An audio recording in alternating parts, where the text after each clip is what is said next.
अगर आप सच में एक समझदार माता पिता हैं, अगर आप एक जिम्मेदार माता पिता हैं, तो ये वीडियो आपके लिए है। आगे के 3-4 मिनट अगर आपने इसको ठीक से फॉलो किया और जो मैं बात बता रहा हूँ उसको सच में अप्लाई किया, तो आप देखिएगा आपकी और आपके बच्चों की ज़िंदगी कितनी अच्छी हो जाएगी।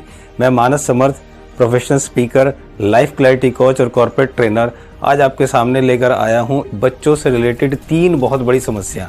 और अगर हमने इस समस्या को, अभी हमारा देश इस समस्या को सीरियस ले नहीं रहा, हालांकि समस्या बहुत सालों से है, लेकिन अभी तक हम सीरियस नहीं हुए। हालांकि बहुत सारे दुष्परिणाम, बहुत सारे बैड रिजल्ट्स हमारे सामने आ रहे हैं, लेकिन फिर भी अभी हम लोग कुछ करने को तैयार नहीं है। तो पहली समस्या जो हमारे सामने है, पेरेंट्स के सामने बच्चों के प्रति, वो सबसे बड़ी समस्या है बच्चों का आजकल स्ट्रेस और फ्रस्ट्रेशन होना। आजकल के बच्चे बहुत स्ट्रेस्ड और बहुत फ्रस्ट्रेटेड हैं।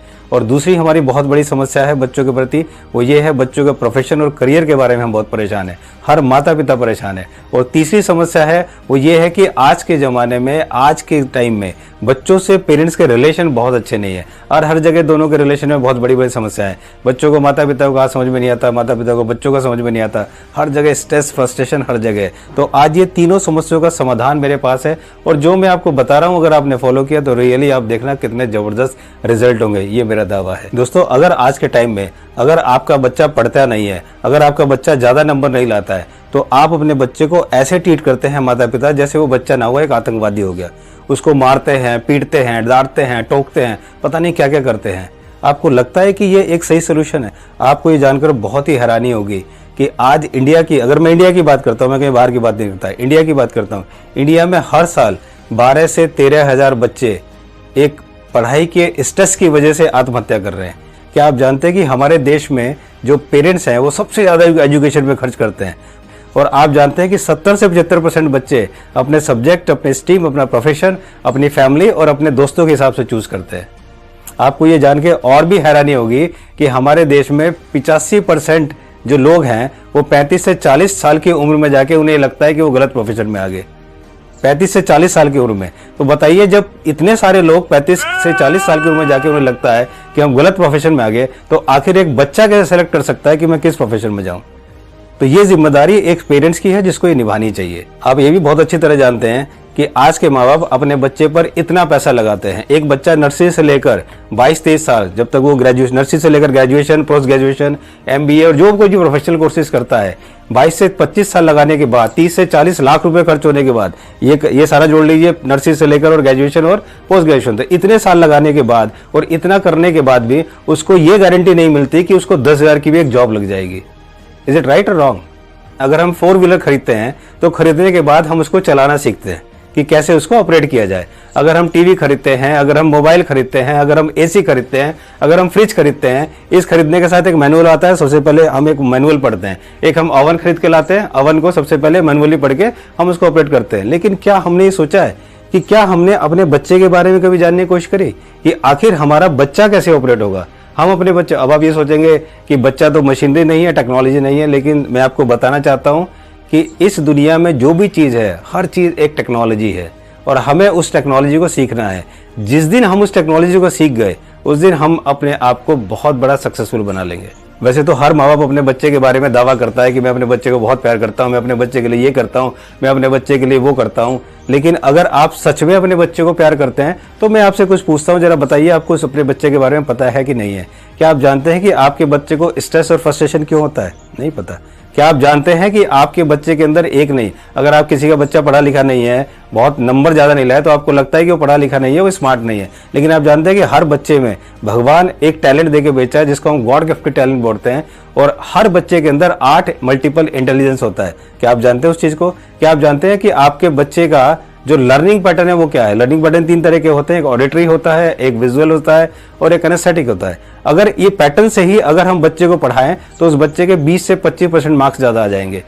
इंडिया के अंदर 20 से 30% बच्चे ऐसे हैं कि अगर उनको ट्यूशन न लगाया जाए तो वो ज़्यादा नंबर लाएंगे, क्योंकि किनेस्थेटिक होते हैं, उन्हें खुद पढ़ना पड़ता है, लेकिन हम ट्यूशन लगा के उनके नंबर और कम आते हैं। ऐसी बहुत सारी समस्याएं हैं जो बच्चों को होती हैं। हमें ये नहीं पता अपने बच्चे के बारे में, उसकी स्ट्रेंथ क्या है, उसकी वीकनेस क्या है। हम सिर्फ एक काम जानते हैं कि जैसी ही पूरी दुनिया कर रही है वैसे ही हम बच्चे को धकेलना शुरू कर देते हैं, चाहे उस बच्चे का कितना बुरा हाल हो। ये हम बिल्कुल नहीं सोचते, ना ही हम कुछ सोचना चाहते, ना ही हम कुछ करना चाहते। दोस्तों, क्या हमने कभी ये सोचा है कि एक ही क्लास, एक ही टीचर, एक ही पैटर्न, एक तरह की बुक, एक तरह का माहौल, उसी एज के बच्चे, और इसके बावजूद भी उस क्लास में कई बच्चे एक्सीलेंट होते हैं, कई बच्चे एवरेज होते हैं, कई बच्चे पुअर होते हैं। ऐसा क्यों होता है? क्या हमने कभी सोचा है? जबकि सब चीज सेम है। हमने कभी ये नहीं सोचा कि आखिर हमारे बच्चे को इतना स्ट्रेस और इतना फ्रस्ट्रेशन क्यों होता है। हमने कभी ये नहीं सोचा कि आखिर हमारा बच्चा इस चीज से क्यों मन चुरा रहा है, क्यों जी चुराता है, क्यों पढ़ाई में उसका मन नहीं लगता। क्या हमने कभी सोचा है? नहीं सोचा। दोस्तों, मैं आपको कुछ के नाम बताता हूँ जिन्होंने बहुत ज़्यादा पढ़ाई नहीं करी, लेकिन अपने आप में वो सुपरस्टार है और अपने आप में वो बहुत ऊंची पोजीशन पर है। इनमें सबसे पहले नाम मैं बताता हूँ आपको, धीरू भाई अंबानी, जो रिलायंस इंडस्ट्रीज के मालिक हैं। उनकी एजुकेशन 12th पास है। कैलाश कटकर, जो कि क्विक हिल टेक के फाउंडर हैं, उनकी एजुकेशन 12th पास है। रितेश अग्रवाल, जो कि ओयो रूम्स के फाउंडर हैं, उनकी एजुकेशन 12th पास है।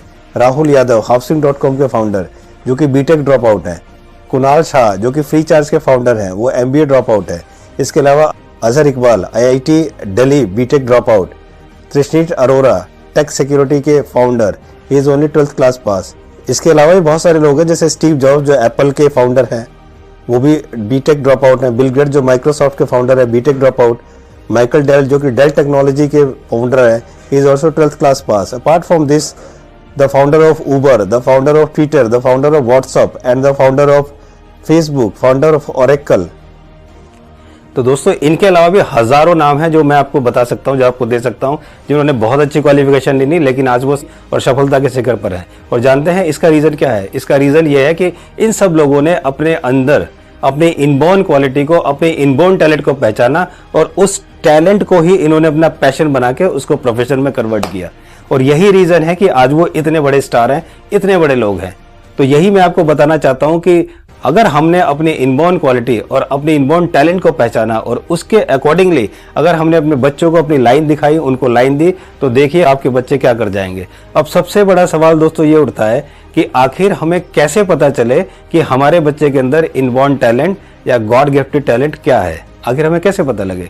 तो अगर हमें आपको ये याद नहीं पता तो इसका जवाब है DMIT fingerprint test. DMIT stands for dermatoglyphic multiple intelligent test.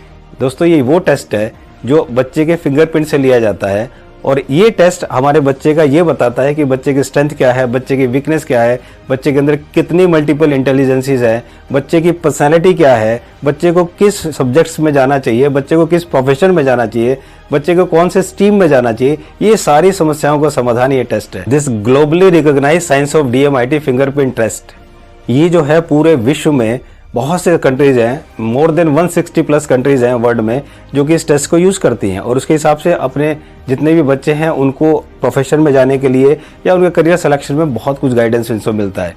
कि जब एक बच्चा माँ के गर्भ में पलता है तो 13 से 21 वीक्स के बीच में उसके ब्रेन का डेवलपमेंट होता है and during the same period उसके फिंगरप्रिंट्स भी डेवलप होते हैं। यूएस के डॉक्टर्स ने डिस्कवर किया कि कुछ बच्चे जो कि बिना ब्रेन के पैदा हुए, अगर उनको देखा तो जिसके बच्चे के ब्रेन नहीं था उसके फिंगरप्रिंट्स भी नहीं थे।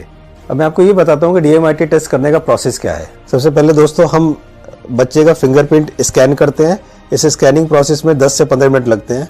उसके बाद उस फिंगरप्रिंट को एनालिसिस किया जाता है। इस प्रोसेस में 3 से 4 दिन लगते हैं। एनालिसिस करने के बाद एक बच्चे की 45 पेज की रिपोर्ट जनरेट होती है। रिपोर्ट जनरेशन के बाद हम बच्चे के उसकी पेरेंट के साथ काउंसलिंग करते हैं। ये इसका प्रोसेस है। तो दोस्तों, अगर आप अपने बच्चे का DMIT टेस्ट कराना चाहते हैं, उन्हें एक स्ट्रेस फ्री और एक जॉयफुल और हैप्पीली लाइफ देना चाहते हैं, तो आप नीचे लिखे नंबर पर डायल करें और अपना अपॉइंटमेंट आज ही बुक कराएं। दोस्तों, अगर आप पॉजिटिव पेरेंटिंग के और टिप्स लेना चाहते हैं तो आप तुरंत हमारे चैनल को सब्सक्राइब करें ताकि आपको हमारे सारे वीडियोस मिल सकें। Thank you so much. Have a great day.